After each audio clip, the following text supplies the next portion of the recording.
Yang punya uang 100 juta. Ada pengusaha muslim punya uang 100 juta.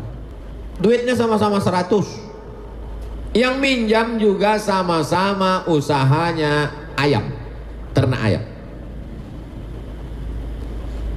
Sama-sama yang bank ini pun nanti juga ditetapkan kau mesti bayar bunga sekian. Yang si muslim tadi meminjamkan duit 100 juga, dia juga mengatakan nanti kita akan bagi hasil, dikemas dengan bahasa mudharabah. Di mana letak bedanya? Pinjam duit 100, balikkan 120.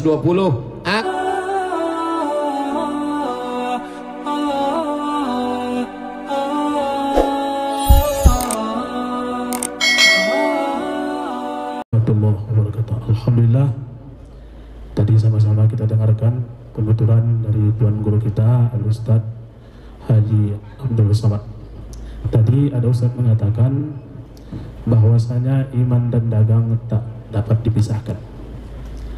Lalu bagaimana cara kita, Ustaz, meyakinkan umat bahwasanya sistem ekonomi Islam ini dapat membawa perubahan yang baik bagi bangsa Indonesia?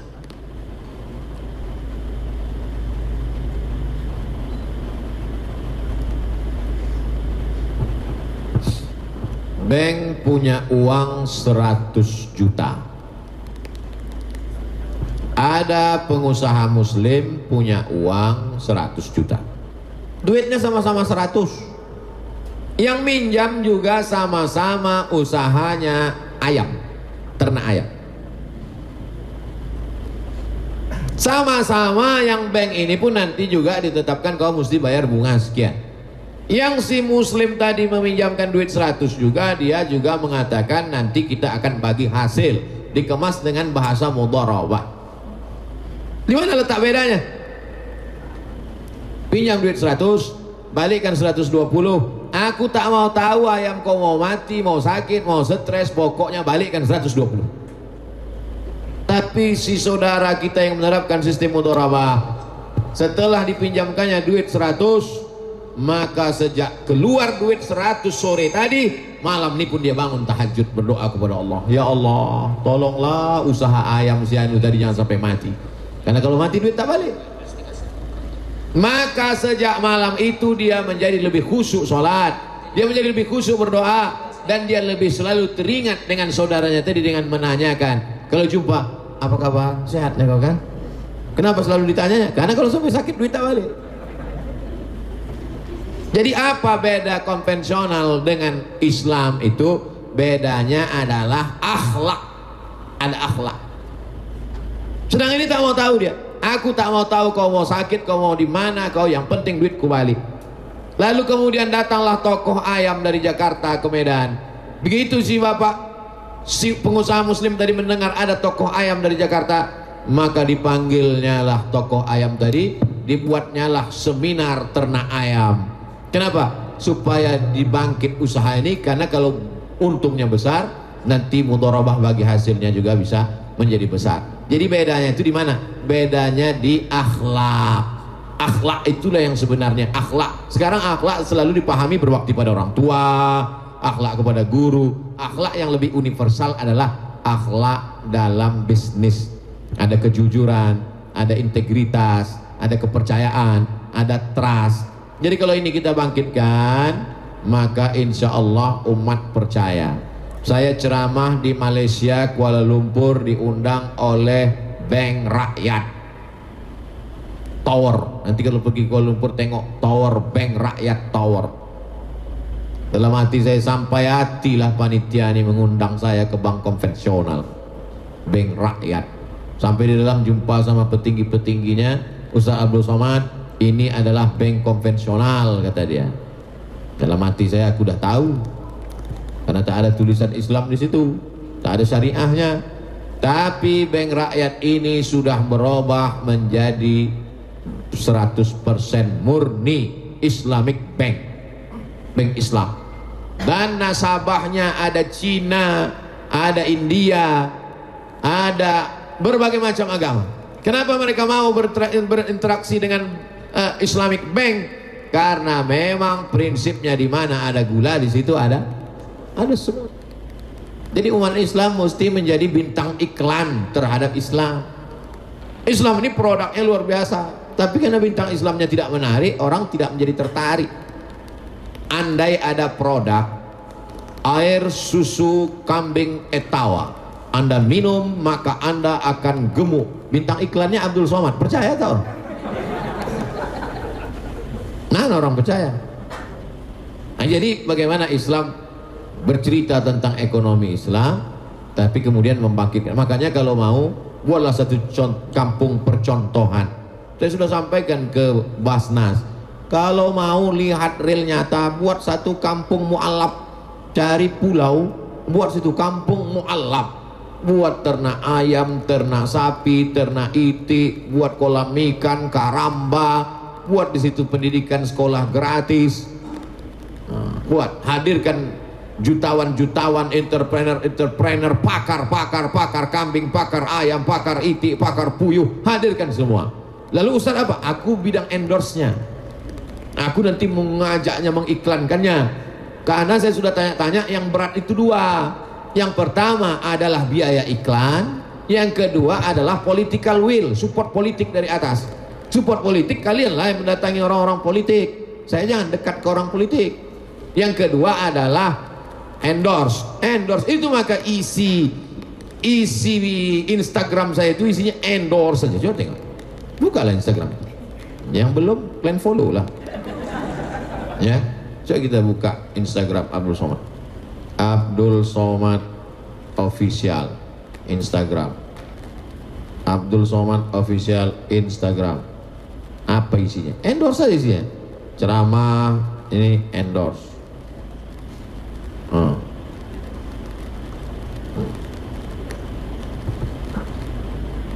Tak ada pula paket. Ayo gabung menjadi driver Raja Sayur. Jangan lupa download aplikasi Raja Sayur. Buka handphone, Play Store, aplikasi Raja Sayur. Download. Produk halal menjadi nomor 1 di aplikasi Raja Sayur demi meningkatkan ekonomi umat. Berkah selalu. Terima kasih. Assalamualaikum warahmatullahi wabarakatuh. Ustadz, kami punya program nih, aplikasi ini ekonomi keumatan. Banyak saudara-saudara kita.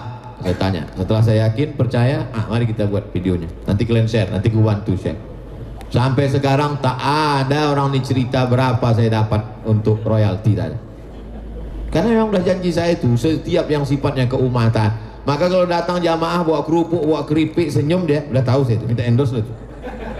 Bawa gula merah, bawa kain batik, macam-macam. Wallahualam. Alhamdulillah, luar biasa. Baik Bapak Ibu, kita masuk sesi tanya. Dalam hal ini kita ambil 6 orang, 3 dari kaum ibu, 3 dari kaum bapak. Kami mulai dari sebelah kanan saya. Silahkan tunjuk tangan, sebutkan namanya. Assalamualaikum warahmatullahi wabarakatuh. Waalaikumsalam warahmatullahi wabarakatuh. Pak Ustadz, Bu, tolong sebutkan namanya dulu. oh ya, saya Nani Saragi. Saya tinggal di Amsterdam. Saya lagi berlibur di sini untuk 3 minggu. Alhamdulillah terjadi lockdown di Amsterdam, di Belanda. Saya bisa memperpanjang liburan saya kurang lebih 10 hari. Saya lahir di Pematang Siantar, anak seorang tentara. Alhamdulillah seorang tentara 45 ya. Oke. Begini Pak Ustadz, saya bekerja hampir 21 tahun di suatu perusahaan sebagai seorang koordinator. Kemudian ada reorganisasi dan saya harus memilih untuk keluar. Sebenarnya saya bisa masuk tetapi dengan posisi lain, dengan tugas-tugas yang lebih berat, sedangkan sebenarnya itu sama, hanya saya merasa perusahaan itu ingin mengeluarkan kita-kita yang sudah kerja lama. Oke. Saya sekarang berpikir saya ingin pindah ke Indonesia kembali, tetapi keadaan di Indonesia ini saya kurang nyaman karena ya anyway saya punya 2 hal. Kalau saya pindah ke Indonesia, saya ingin membantu bisnis keluarga. Insya Allah ilmu yang saya dapat selama saya di Eropa, di Belanda ya khususnya, saya bisa insya Allah sumbangkan kepada keluarga. dan kepada di sekeliling saya. Tetapi sekali lagi saya Bu, duduk poin aja Bu ya. Ya, Kalau bisa. oke, anyway, saya pikir saya ingin berusaha di Belanda juga, di Amsterdam. Saya tinggal dari Amsterdam. Untuk berusaha di Amsterdam, insya Allah saya pikir itu lebih baik untuk ekonomi saya. Tetapi untuk agama anak saya itu lebih baik tinggal di Indonesia. Anak saya 8 tahun. Nah, saya mohon nasihat Pak Ustadz, apakah lebih baik saya tinggal stay di sana atau saya harus kembali ke sini, di mana kalau di sana ekonomi saya lebih baik, insya Allah saya pikir ya, dan tetapi untuk pendidikan anak saya kurang, tetapi mungkin ya pendidikan anak saya itu lebih baik di sini menurut pemikiran saya. Begitu. Terima kasih, dan saya senang sekali alhamdulillah bisa berhadapan dengan Pak Ustadz, dan insya Allah ini adalah bukti kita nanti di surga, di akhirat. Amin ya rabbal alamin. Assalamualaikum warahmatullahi wabarakatuh. Waalaikumsalam. Ini Bu Nani Ustadz dari Amsterdam. Kalau di Medan amplas merendal masuk dalam. Ini rupanya betul-betul orang Belanda Ustadz. Silakan Ustadz. Saudara-saudara saya yang bekerja di negara tidak Islam, dari mulai Amerika, Amsterdam sampai Hong Kong, Taiwan, maka hari ini tidak lagi bisa kita bagi dunia ini menjadi dua seperti dulu. Ada namanya Darussalam, negeri Islam, ada Darul Harb, negeri perang. Madinah, negeri Islam. Makkah, negeri perang.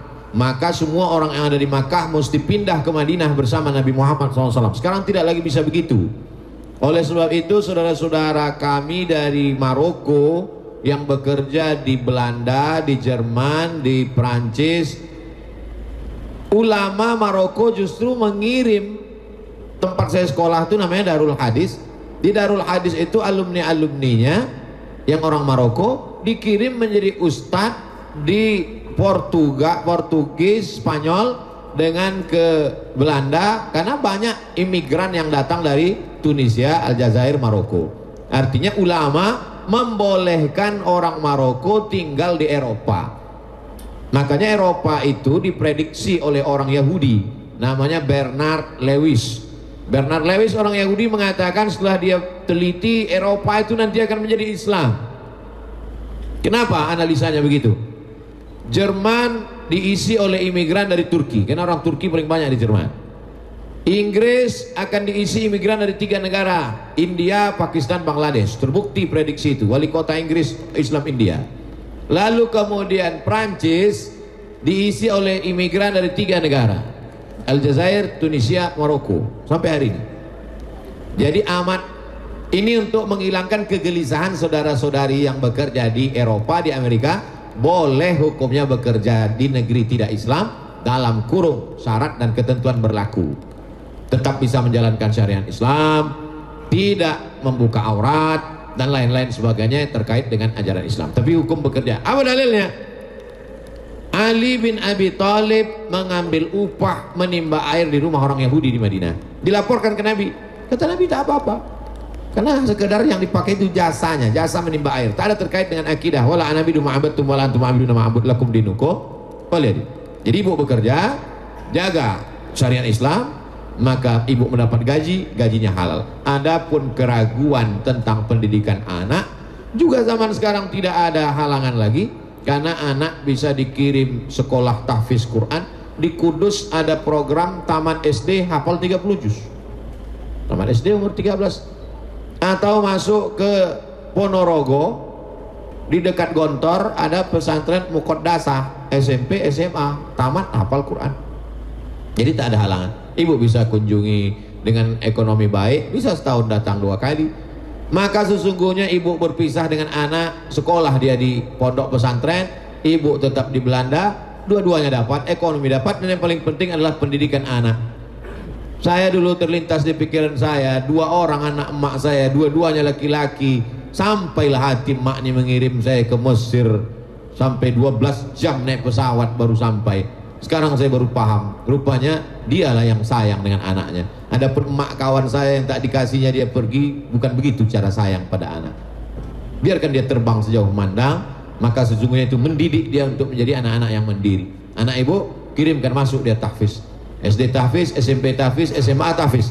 Kuat akidahnya, paham dia keindonesiaan, ngerti dia sunnah Rasulullah, nanti dia mau kuliah silakan dia masuk ke Leiden University, silakan dia mau sekolah ke Leipzig Jerman, silakan dia mau ke McGill Kanada, karena akidahnya sama. Saya tak keluar dari tiga: islahul tarbiyah, perbaikan pendidikan; islahul iktisad, perbaikan ekonomi; islahul siasah, perbaikan politik. Maka perbaikan pendidikan, saya hanya katakan pendidikan agama mesti kuat dari TK Quran, SD Quran, SMP Quran, SMA Quran, basic. Setelah itu terserah mau jadi lawyer, mau jadi pengusaha, mau jadi hakim, mau jadi apapun, yang penting akidahnya sudah kuat. Insya Allah ibu dapat dua-duanya, ekonominya dapat, pendidikannya dapat. Wallahu a'lam bishawab. Ya, silakan lagi Bapak Ibu. Ya, silakan.